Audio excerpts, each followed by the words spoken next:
بسم اللہ الرحمن الرحیم۔ السلام علیکم ورحمۃ اللہ وبرکاتہ۔ میرے پیارے ناظرین، امید ہے کہ آپ سب خیر و عافیت سے ہوں گے۔ آج کی ویڈیو میں ہم ایک عظیم اور دلچسپ واقعہ لے کر آئے ہیں، جس میں ایک مشہور غوث نے سیدنا غوث العظم حضرت عبد القادر جیلانی رحمۃ اللہ علیہ کے بارے میں ایک خاص پیشن گوئی کی تھی۔ یہ کہانی ایسی ہے جو ہمارے ایمان کو تازہ کرتی ہے اور دلوں کو نور سے بھر دیتی ہے۔ اس واقعہ میں روحانیت کا ایک اعلیٰ مقام نظر آتا ہے جو اللہ کے اولیاء کی شان کو نمایاں کرتا ہے۔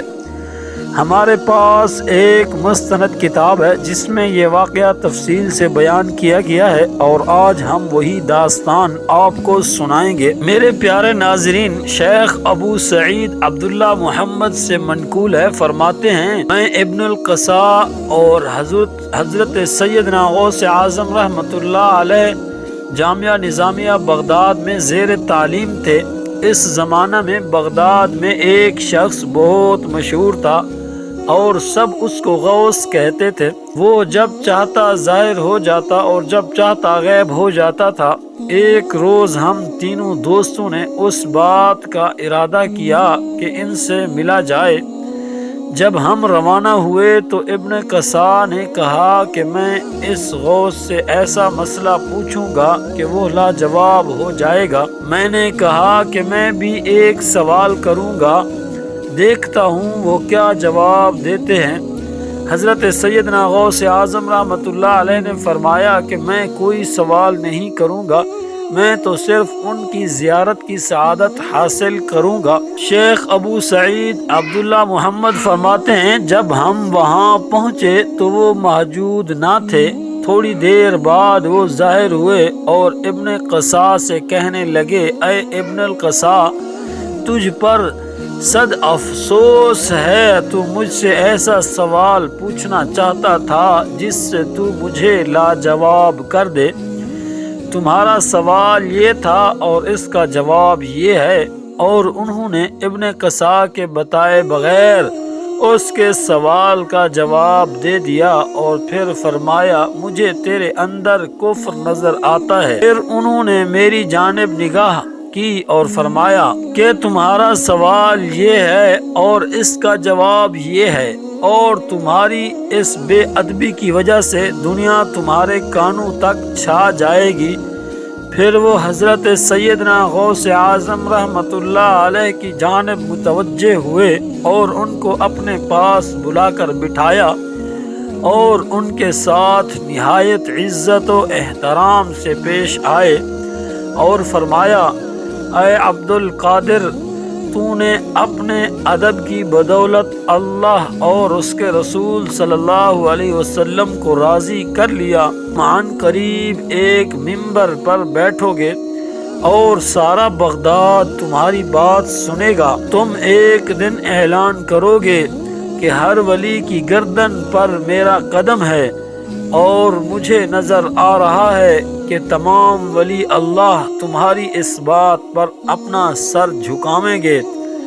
شیخ ابو سعید عبداللہ محمد رحمۃ اللہ علیہ فرماتے ہیں، اس کے بعد وہ غوث غائب ہو گئے اور ہماری ان سے پھر کبھی کوئی ملاقات نہ ہوئی۔ جس وقت حضرت سیدنا غوث اعظم رحمۃ اللہ علیہ ممبر ولایت پر بیٹھے اور آپ رحمۃ اللہ علیہ نے اعلان کیا کہ تمام اولیاء کی گردنوں پر میرا پاؤں ہے۔ شیخ ابو سعید عبداللہ محمد رحمۃ اللہ علیہ فرماتے ہیں، ابن القصاء کا یہ حال تھا کہ اس نے شرعی علوم پر دسترس حاصل کی اور ہر ایک کو اپنے علم سے مات دی، مگر جب خلیفہ نے اسے اپنے مقرب خاص بنا کر شاہ روم کی جانب بھیجا تو اس نے شاہ روم کے تمام عیسائی پادریوں کو مات دے دی۔ شاہ روم نے اس کی نہایت عزت کی اور اسے اپنا مقرب خاص بنا لیا۔ وہاں ابن القصاء ایک لڑکی پر فریفتہ ہوا اور اس نے شاہ روم سے اس کا رشتہ مانگا۔ شاہ روم نے کہا کہ اس کا رشتہ میں ایک شرط پر دوں گا، جب تو عیسائی ہوگا۔ ابن القصاء نے اس لڑکی سے شادی کی غرض سے عیسائی مذہب اختیار کر لیا۔ مجھے جب علم ہوا تو مجھے ان غوث کا قول یاد آ گیا۔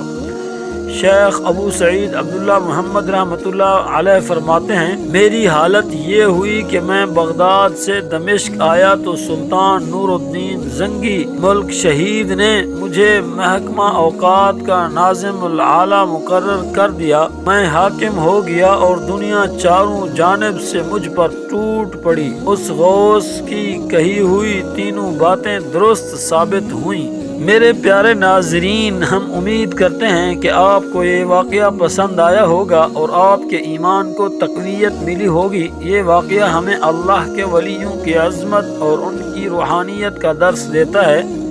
یہ اللہ کے خاص بندے ہیں جن کی دعاؤں اور قربانیوں کے سبب دنیا روشن ہے۔ آخر میں ہماری دلی دعا ہے کہ اللہ تعالیٰ آپ سب کو خوشیوں سے نوازے، آپ کے دلوں میں سکون عطا فرمائے اور آپ کو دنیا و آخرت میں کامیابی عطا کرے۔ آپ سے ایک محبت بھری درخواست ہے کہ اگر آپ کو ہماری ویڈیو اچھی لگی ہو تو ہمارے چینل کو سبسکرائب کریں، ویڈیو کو لائک اور شیئر کریں تاکہ یہ خوبصورت باتیں زیادہ سے زیادہ لوگوں تک پہنچ سکیں۔ اپنے پیارے کمنٹ سے ہمیں ضرور آگاہ کریں کیونکہ آپ کے پیارے الفاظ ہمارے لیے حوصلہ افزا ہیں۔ جزاک اللہ خیرہ۔